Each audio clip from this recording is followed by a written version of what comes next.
వాడు చదువు ఏంది మనం చెప్పేదిరా. వాడు చదివిన చదువు అంత మంచిది అయితే మన బేకారులతో వాడేటి తిరుగుతాడు. సర్లే చెప్పు.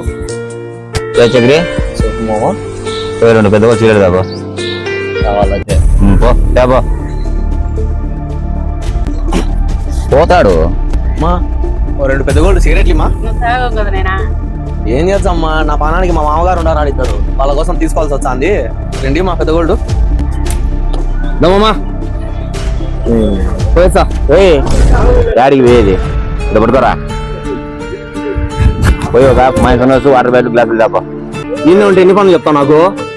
ఆయన నేను చదివింది నువ్వు చెప్పినా కదండి. ఏర్పడ్డాను వీడు వెళ్ళిపోతున్నాడు బ్రిడ్జ్ అంటే. ఒరే వీడు చదివింది బీటెక్, ఈయనకి ఉద్యోగంలే సద్యోగంలే, ఏం బిల్డప్ ఇచ్చినారా? ఈయనకి రేపు పొద్దున ఉద్యోగం వచ్చాడు మన మాట వింటాడు.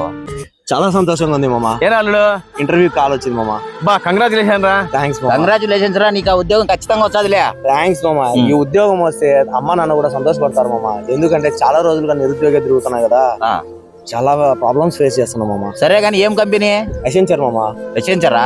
సరే నీకు ఖచ్చితంగా ఉద్యోగం వచ్చావు. All the best. All the best అల్లుడు. థ్యాంక్స్ మామ. ఓకే మామ. వెళ్ళరా. ఓకే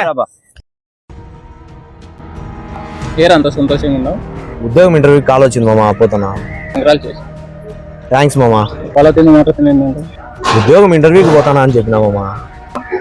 ఉద్యోగం ఇచ్చాక చెప్పచ్చు కదా, ముందు చెప్పిన వాళ్ళకి.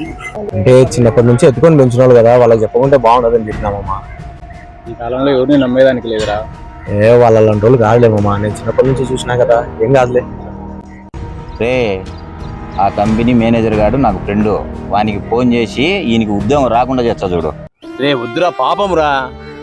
వాడు మనం మందు దాపో సిగరెట్ దాపో అంటే వాడు ఎంత చిరాకు పడతాడు. ఇప్పుడు వానికి ఉద్యోగం వచ్చి వాడు మన మాట ఇంటాడరా, వాడిని ఏడ తొక్కాలని ఆడ తొక్కుతా నా కొడుకును.